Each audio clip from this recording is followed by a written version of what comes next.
This is Indie Business Podcast, episode 77.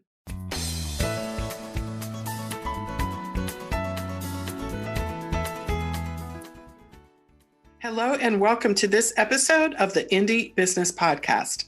I am your host, entrepreneur, mentor, and coach, Donna Maria, the founder and CEO of Indie Business. My goal is to help you build a solid business foundation, increase your income, and use your business to create the life you love. In this episode, I introduce Laura Luther of Olive My Skin in Oxford, Connecticut. Laura first owned a bath and body business and retail store nearly 20 years ago. After closing down following a challenging divorce, Laura launched Olive My Skin in 2010, and since then has added several complementary brands, including Olive My Home and Olive My Lips.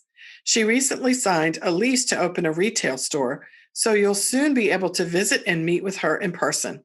I definitely cannot wait to do that. You can get a summary for this episode at indiebusinessnetwork.com/77. And now let's welcome Laura Luther of Olive My Skin in Oxford, Connecticut. Hello to Laura Luther of Olive My Skin in Oxford, Connecticut. Welcome to Indie Business Podcast. Good morning.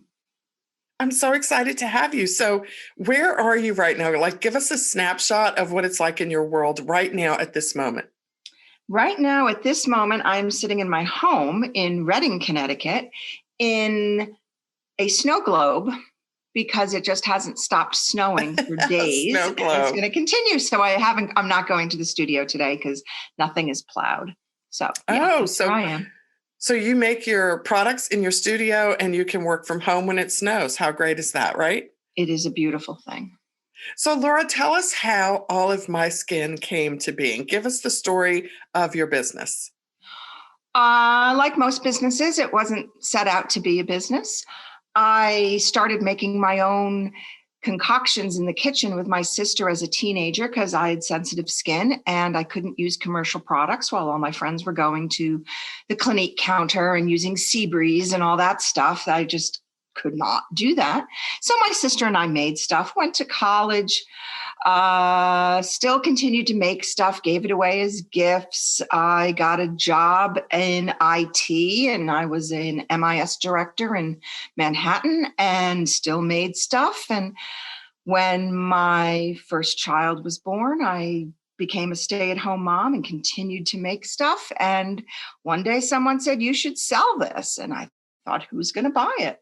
So I did a Christmas bazaar at the firehouse and I sold $300 worth of product. And that was the birth of Olive My Skin.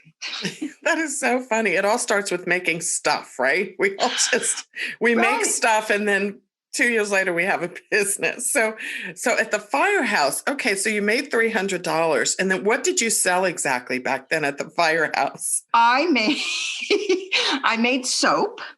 And I made lotion, and I think I made lip balm. Okay, so today, fast forward, and you still make those things, but you also make candles and a whole lot of them. So give us an overview of the different sorts of products you make and which one is your centerpiece.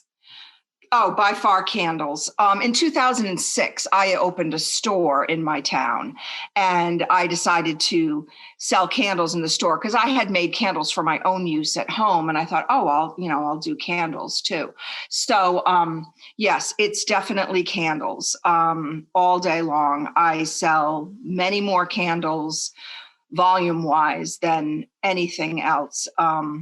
But I still sell a lot of other stuff, but it's really candles. And I like to experiment with different vessels and, limited editions, which is a great way to try something. And, all that kind of good stuff, Making stuff. Making. But now also doing a whole lot of selling. So tell us where the Olive My Skin name comes from. Well, that kind of was a Again, with my sister, although my sister and I are not business partners, we still do everything together. She's my only sibling and we're super close. But so everything always had olive oil in it because olive oil is just so, so, so good for your skin. Put it on your skin, eat it, all that stuff. And so we were playing around with names. And All of My Skin just really blurted out. And we both just stopped and we're like, oh, it's because it's a play on word. It's all of my skin. It's I love my skin. And you should see how my mail comes. It comes to like every variation of all of my skin. So that's how that name came. And then when I did the candles, those are All of My Home is the brand for the candles. Okay. So you've extended the brand. That's so exciting. And I just thought of another one, All of My Skin. All of my skin. Yes, somehow on the Connecticut manufacturers list, I am All of My Skin, and all my mail comes to that. And it's just kind of funny. It is so, it's one of my pet peeves. It's like, all you have to do is look it up on the internet. Like, it's so clear what the right name is. But anyway, okay. So this is so exciting. So you have lots of different products. I want to focus on the candles because you said those are your main thing. So how many different like fragrances do you have of candles? I know you have a lot of vessels, but do you have like a certain number of non-limited edition fragrances that you sell off and on throughout the year based on seasons? Yes, I change my fragrances every quarter, and I try to stick to 6 to 8 fragrances. I do have a couple of fragrances that I sell all year long. I do have a couple of seasonal fragrances that I bring back every season. And then sometimes I just surprise people. And like this year, I have 4 new fragrances for spring that I have never had before. And that has been very well received. People get very excited about, the scent and new things. You like the old tried and true stuff, but I think when you follow also a brand and they come out with something new, and it comes with time, but people are like, oh, I love already what she has. So this new one has to be really good too. It is exciting when people see something new from a brand that they love. Yeah. So candles, like you sell other products too. So tell us, Laura, what is different about selling candles? Like if there's people out there who go like, I make stuff and I want to be like Laura, but I don't know what I want to sell. What are some of the differences between selling candles, whether it's wholesale or retail, because I know you do both, and selling other types of products that you would tell them they need to know about? Candles, I think because it takes you on that scent journey, that,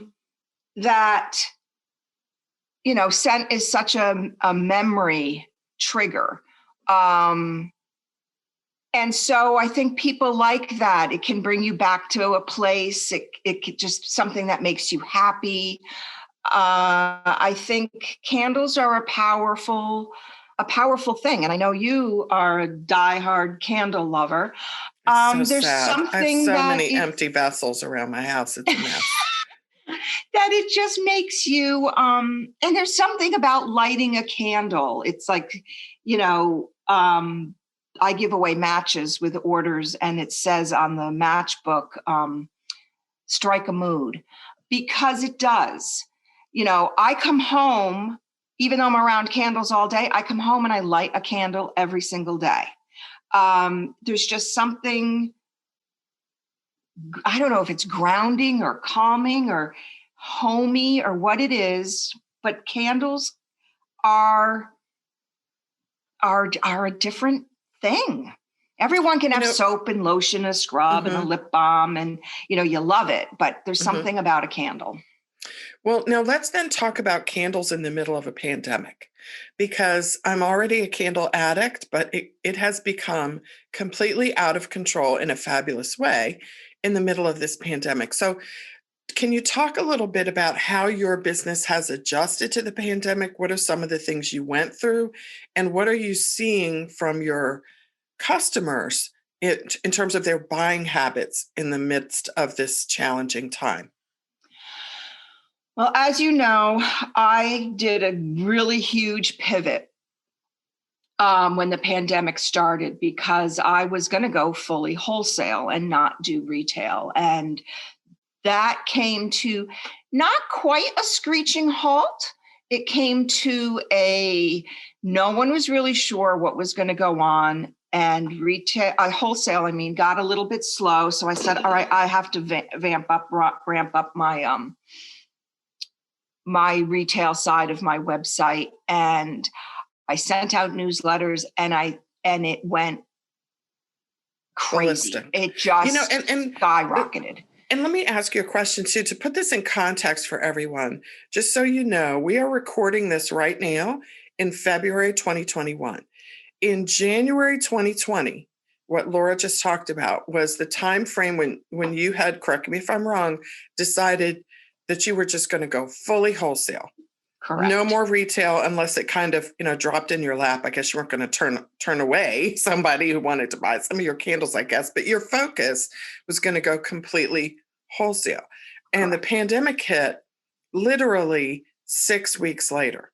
Yep. So your business was able to pivot very quickly because you're nimble and you were able to do that. So what was that like? Like did you suddenly go, whoops, that was a funny glitch in my life when I said I was not going to do that anymore. I did. I actually laughed at myself because even you gave me the side eye a little. You're like, are you sure you don't want to sell retail? Okay, just, and I'd been going through that for a while. I'm not really sure why. Mm-hmm. And then I realized, then when the orders started coming in from the website, which also was something I didn't pay a lot of attention to on my website because I was really busy in my wholesale world. Mm-hmm. So I did the pivot, focused on this. I think people were looking truly for self-care and something to make them feel good, because we were all in a place of a very unfamiliar world. We were shut off from other people, and I think it became a coping mechanism almost for self-care. If I can't go out, I want to have this smell. I want this lotion. I need a scrub. I even, I've always bought from makers anyway, but even my maker buying grew. Yeah. Because you also wanted to support your friends and people who, have been in business for a long time, and, makers know makers. And we were all in this together. We were all buying from each other and talking and figuring out different things. And I think it came down to not just makers, but even, your customers, non-maker people. Your home, what do you do? I want a candle. I want a nice soap. And a lot of people I've talked to, I think that's what it was. So how did you make this pivot? Like, what are some of the top things you did? Because I know your website was totally tricked out for wholesale.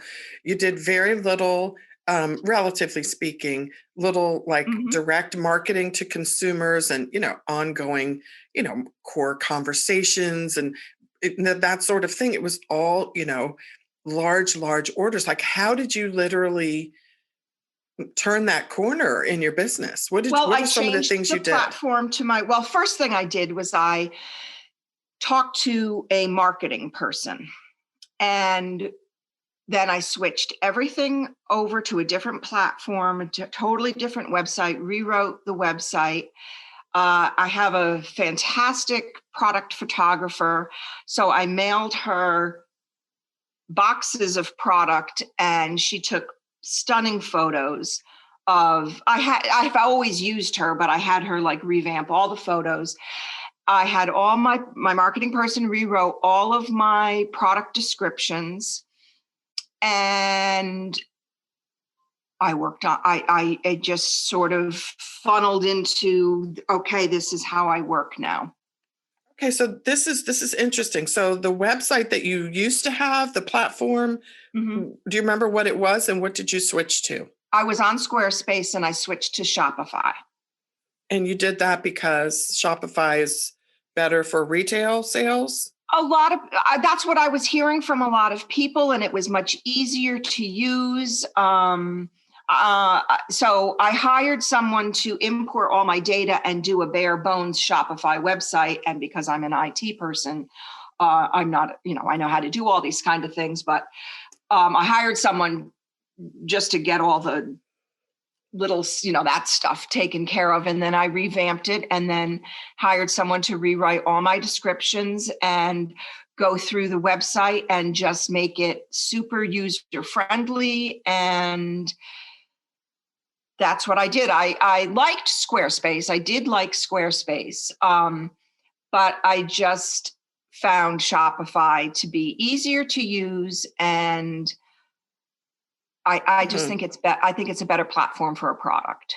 And have you found that the product photos are used in a different way, depending on whether you're selling to consumers or to some of your wholesale customers? Because I know you said one of the things you did was you hired a product photographer to get really, really busy with your photos. Yes, and it's the same product photographer I had used in the past. And I do have a lot of wholesale customers who would find me on something like I'm on Fair, but I mean also from Instagram photos, and they say, "Oh, really like your photography." That does it's beautiful. She's amazing. So that's a big thing. And then when you have a great description to go with a great photograph. Mm-hmm.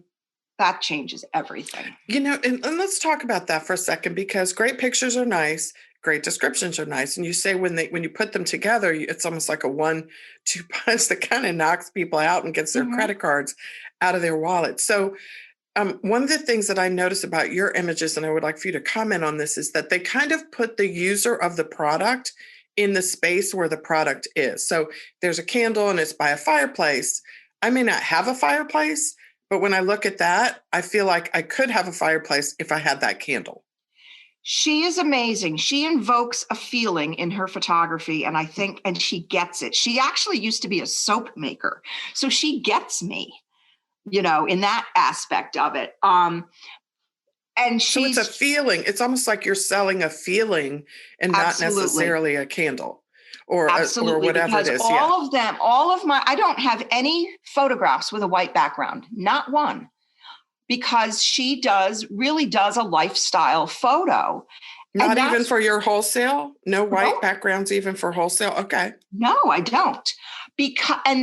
And people have said, "Oh, I say, I don't have a white background one. This is what I have," but then they like it because it does speak to you in a way. You don't look at it, and it's because it is so well done. And I think that any product-based business needs amazing photography. You could have the best product in the world, but if you don't have a good photograph, you're not doing that product a service. Yeah. It's really tough to sell without good product photos, that's for sure. So, Laura, who helps you in your business? Like, I know you have all these products. Do you make everything yourself, or do you have help with the making? I make most of it myself. I do have a girl who comes in and works with me once in a while. She's kind of turned over to being a salesperson for me, because she on the wholesale side, because she likes to do that part. And then with the pandemic, so you first hired her to make things, and now she's selling to retail stores? Yes. Okay, so this is such a good example of how hiring happens, because a lot of people would say, "Well, how do I find a salesperson?" Well, your answer is first hire them to make lip balm. Exactly. And she started, yeah. She's actually a customer forever. Yeah. And it's funny, it's actually her husband who's the customer, because her husband loves the candles. So they were always buying the candles and such. And then she said to me, she's been with me now for like maybe 4 years. But and she said to me, "I would love to come and work for you, and you can just pay me in product." And I said, I just kind of laughed at her. She goes, I don't care. I'll label, I'll take out the trash. I'll do whatever you want me to do. So I hired her, and, she does shipping, and she does all these like great little helpful things. It started with labeling and all the little things, wicking jars and all this kind of stuff. And she learned about the products. So she's a really good salesperson naturally. So in addition to her, who else do you have that helps you? I have my other half, Gary. He comes in a couple times a week and he helps me. He's actually my bath bomb maker. He really likes it. I think it's because, we have a air compressor and it's a mechanical thing, so he loves making the bath bombs, which is great because I don't like making bath bombs. Nice. So he does that, and he does a lot of stuff for me. He does a ton of labeling for me. He'll come in and just wick cases of candle jars and things like that. I've had my kids do deliveries for me. You just get all hands on deck. My stepdaughter worked for me for a while. She was my lotion girl. So it's like, if you find somebody too that really likes to do something, it's like, great, you can make lotion all day long. So it sounds like outside of family members who help out from time to time, and Gary who helps out all the time, the salesperson who sometimes makes products is the only person besides you? Correct. I'm going to be hiring someone though, in the next few weeks, because I need help. And will they be making, or what do you expect them to be doing? I will be having them making, but my main thing is going to be, I need somebody for shipping, and I need somebody to do the labeling and do the wicking and doing dishes. And because with all the making, the dishes they're no joke. I need someone to do dishes too, Laura. But so does it sound to me like your favorite part of your business is the making part? It is. And I know people say I should give it up because it. Well, I mean, people say a lot of things. I mean, I don't know.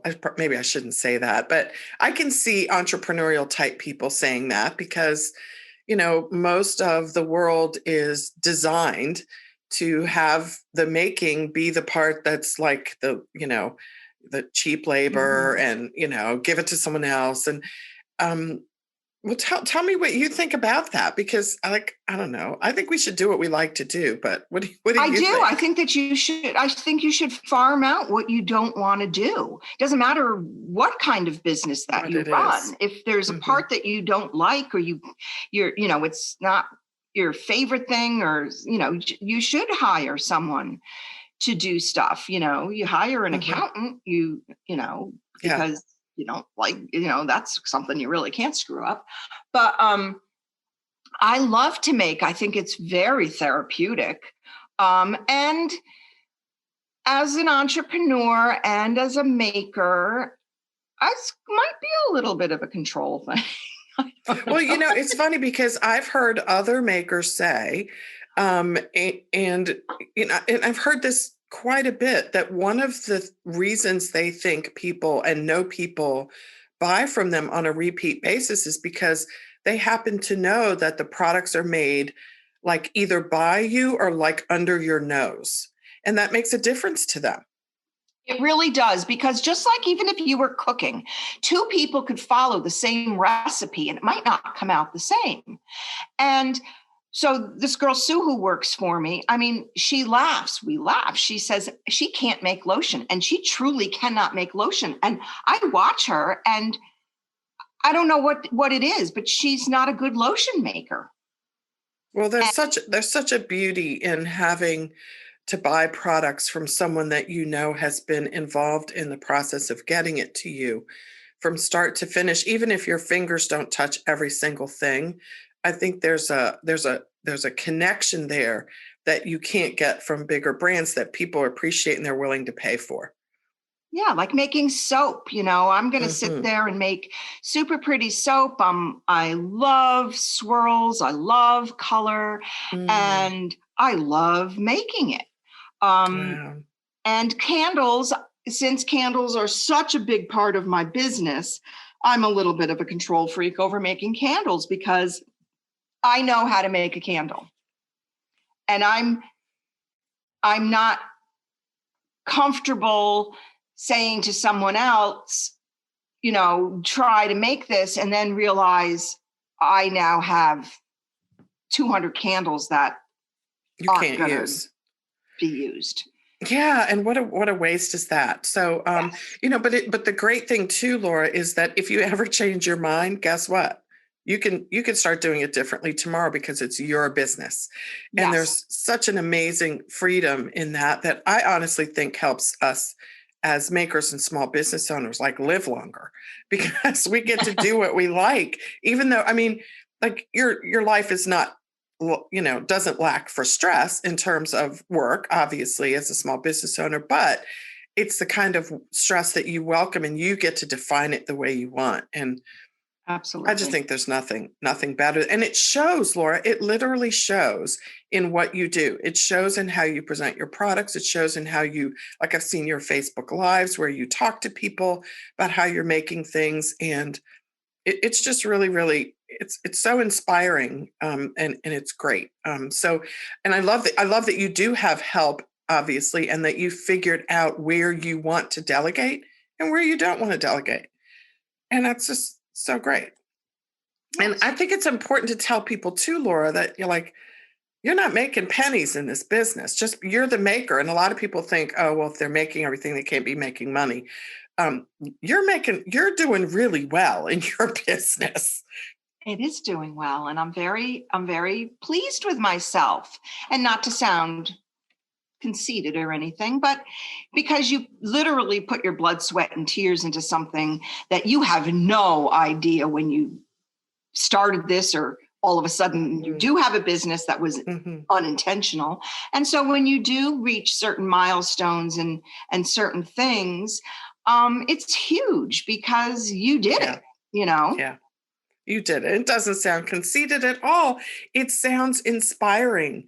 And I love when you toot your horn and when other small business owners do, because like that's you deserve to do that. You've been working for a long time and your products are awesome. So what sort of technology do you use? I know you have a Shopify website. What are some of the other tools that you can share with people that you use in terms of technology that helps your business run smoothly?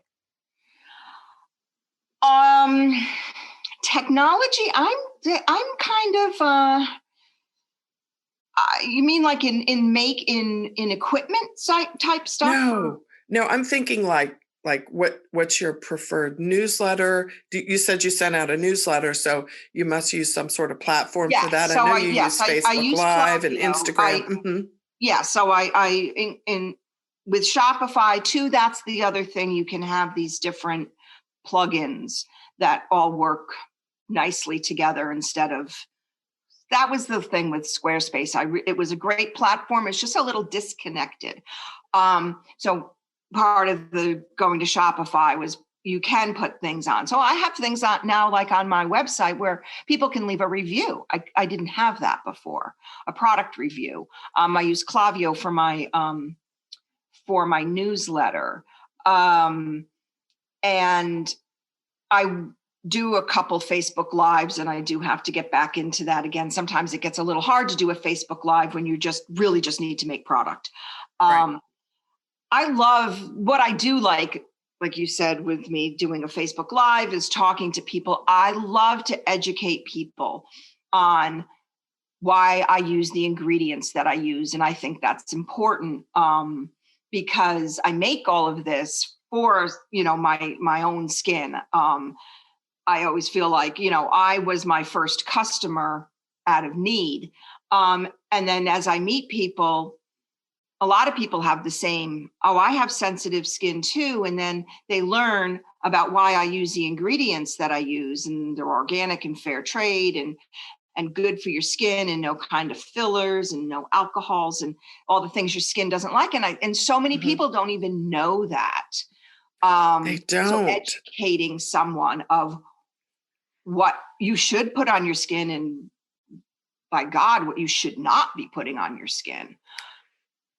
So I like that. Those are some really good observations. And I agree with you. I found that we assume that people know a lot more than they do, or we assume that they don't want to hear it again or have it reinforced, even though they already know it.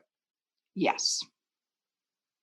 So you find that education is one of the ways that people are attracted to your brand? Yes.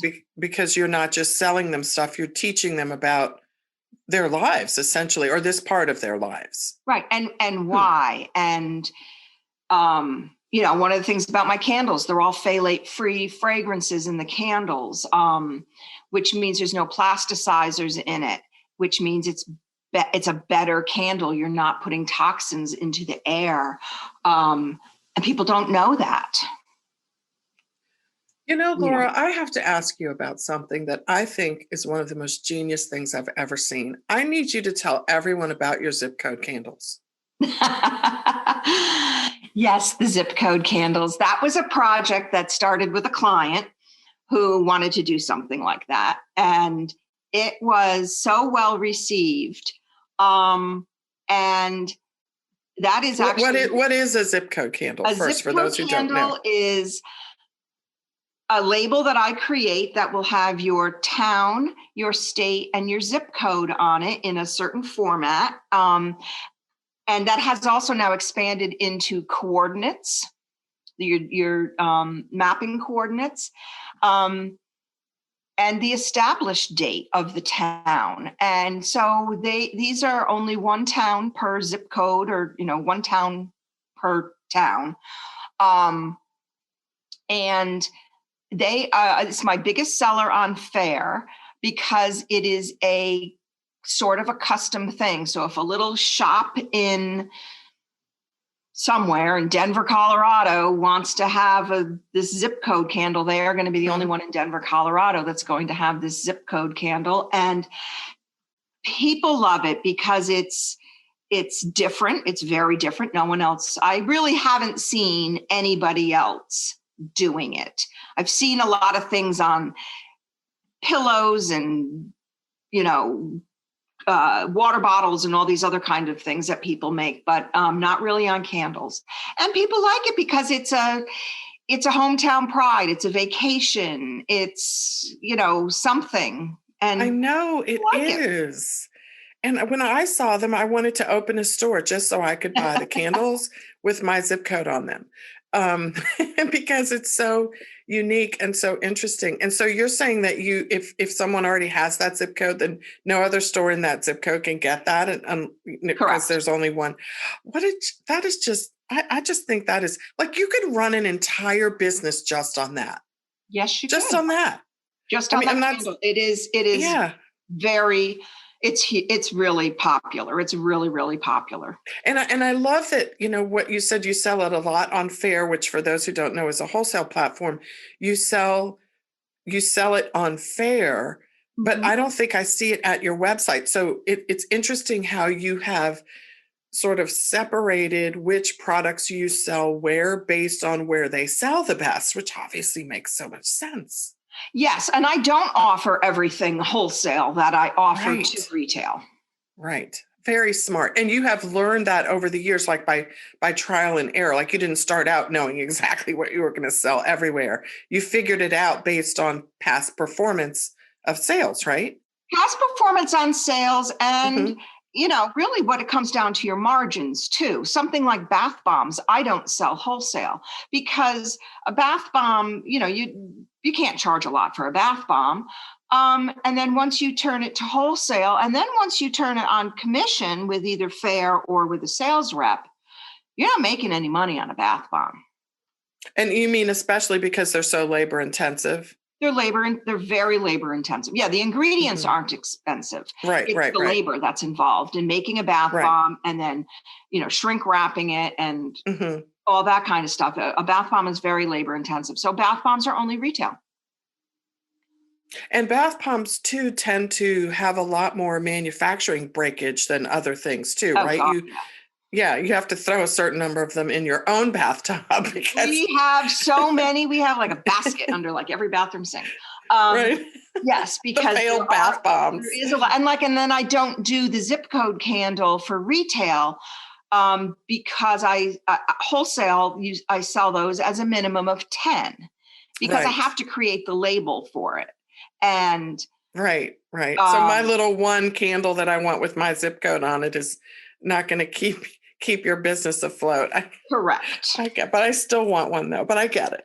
I totally get it. It's awesome. So you have created this amazing business. And when did you start? What was the year that you went from making stuff to selling stuff in the Well, firehouse I and initially beyond? started in 2002, opened a Hmm. store 2006, 2009. Got divorced in 2010, shut down the business, and then restarted the business all over again in 2012. Um, What a got story. got my business trademarked.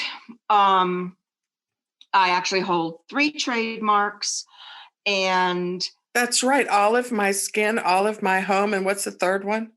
the third one is all of my lips because I'm going Olive to My do a Lips. whole little lip care. My plan is to do a whole little lip care line, not just lip balm, and just have like a little 3-pack lip thing because I think I love it. taking care of your lips is really important. I think it's a Well, very it is overlooked part of important. your body. Yes, and Valentine's Day is coming up and they need to be really well done. So make sure that make sure that we find out about the lip care products when they're available. So as we close out, Laura, we're so inspired by you and everything that you're doing. And if you don't toot your horn, we certainly will. So tell us this if you would. Someone walks into well, let me just, before I even ask this question, let's tell everyone that you will soon be opening a store. I signed the lease today. You do. What a great day for us to interview I you. know. He sent it to me last night and I printed it out and we read through the whole thing and I'm signing it today and I'm extremely excited.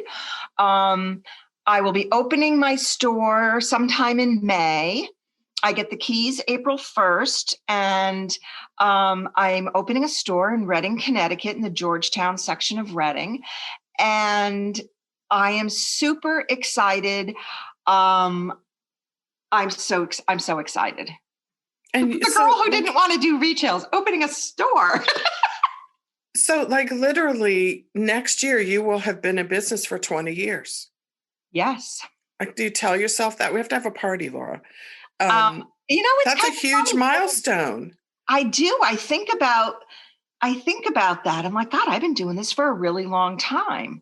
But you know what's interesting though is you have had the same business for a really long time, but you haven't been doing the same things for a No. really long time. And that's again one of the most amazing things I think about having your own business is like I founded Indie 20 years ago. Mm-hmm. I'm not doing the same thing today that I was doing 20 years ago. I make it what I want to make it. I serve my customers just like you, and like whatever they want, that's what we give them, right? And that's not a constant thing. It evolves over time. And that's the thing. You evolve and you grow and you just Yeah. keep doing that. And I think that's part of also being an entrepreneur, that you're so flexible that you turn on, anything that you can to just go. You got to keep changing. You got to keep evolving. Yeah. I think it's wonderful. Some people can't do that. I mean, it takes absolutely takes a certain person Yeah. to Well, be an entrepreneur. It's not for everyone. see, and you know me, Laura, I just totally disagree. I'm like, well, because I feel like this, and I know we have to go, but I have to say this, like being an entrepreneur is hard, Mhm. right? Having a job is also hard. getting up at 5 a.m. because you have to be at work at 7 is also hard. It's a different kind of hard. Mm-hmm. But like, I don't hear anybody saying having a job is not for everyone. Like, That's true. I just, it's like, well, what is like starving? Like, I Correct. don't know. If you have a business and a pandemic comes and all your retail stores close, like, well, sell to consumers, like, or you're not going to eat. To me, that seems like, I don't know, maybe I'm different from everyone else, but I just feel like we sell ourselves short when we think we can't do something because it's hard. But anyway, I digress. Laura, you have done this for almost 20 years. You have totally built an amazing thing. And you make products that there's a demand for. You make products that you make money on. You make products that you enjoy making. And you're opening a retail store, and everything just looks like it's continuing to open up for you. What words of advice would you offer to someone who's new coming along that wants to one day have a business that is, thriving like yours? You absolutely have to love what you're doing. That's what I meant by, I think not everyone's meant to be an entrepreneur. Some people think they can just do it and then they can't, because they don't feel a passion for it. And really know your customer, and don't be afraid to be yourself. Don't try to be like anybody else. Don't try to copy somebody. You have to be your authentic self, and that will show through, because people know when you're not being real. I just think that they do. Especially in a world of social media. Like it comes out immediately that you're not authentic. Exactly. And I think that's just, no matter what you do, if you're an entrepreneur or if you have a job, be true to yourself, because that's what's going to move you forward. That's what's going to have people like you, want to follow you, are interested in what you have to say. Because if you're not, you don't want to be slimy or, anything like that, because that's a big turnoff. So if you just stay the course and believe in what you have and believe in yourself, then, that's what people see. Well, Laura, I tell you, what we see with Olive My Skin is amazing products that help us live a better life. And what we see in you, among other things, is a woman who is self-possessed and who has developed confidence over the years, and who really, really does put out so much good into the world. And having a retail store is just going to it's going to be a destination location. I can see it already. I'm planning my road trip now. That is my plan. Yes, and I also want to say, I give you a lot of credit for what you do and me being part of your world, because you see the best in everyone and you bring out the best in everyone in these mastermind groups and these trips and everything. It is so important to have this core support, learning, encouragement. You have to have that also as an entrepreneur. It is really hard to do it on your own. And so when you're surrounded with the people that get you, and the people that encourage you, that is incredibly important too. And I thank you for doing all that. And because all of these things that we've done together help me move along, because you can't, it takes a village. You can't do this by yourself. It does take a village. And thank you for saying that. As I look in my records here really quickly, it looks like you have been a member of Indie Business for a full decade, actually 11 years. Actually, if you go back to my old name, I was in 2006, when I had my store, I was as well under my old married name. That's right. So this, you know what, I just remembered. And you know what just popped into my head? Ungamak. That was your married name. Yes. What was the name of the business back then? Was it different? It was called Southbury Soap and Candles. I remember that. Oh my gosh, we're going deep down memory lane here. Yeah. Oh, wow. Well, thank you twice. And I'm just honored to serve. And indie business really is. It's not just me, it's everyone in it. And the community is amazing. Amazing. But thank you so much for saying that. We're just delighted to have you. OliveMySkin.com, everyone. Get over there. And if you have a retail store, get over there and make sure you grab up your zip code before someone else does. Right? Exactly. All right, Laura Luther, we'll be seeing you soon, and I will let everyone know when the road trip is happening so we can go up there and check out your store. Thank you. We'll talk to you soon, Laura. Have a great day. You too. Bye-bye. Bye.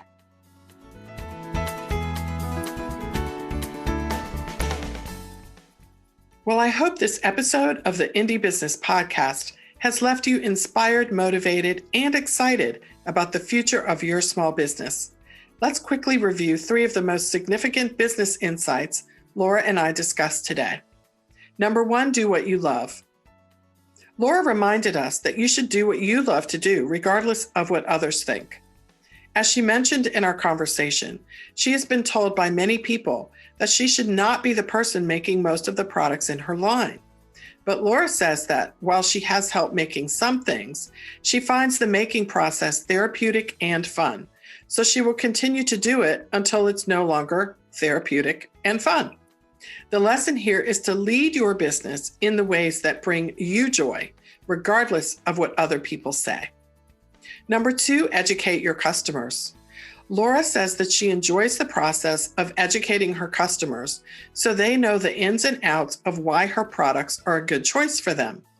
In particular, she says, making sure people know how to use her products safely and telling them about the safe ingredients used in her products add a great deal of value to her brand.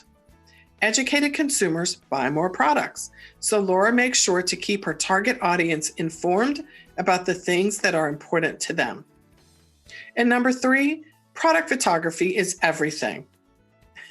Well, maybe not everything, but Laura says that she knows people buy her products in larger numbers, especially the candles, in large part because of an emotional connection they feel to a scent or a mood they want to create.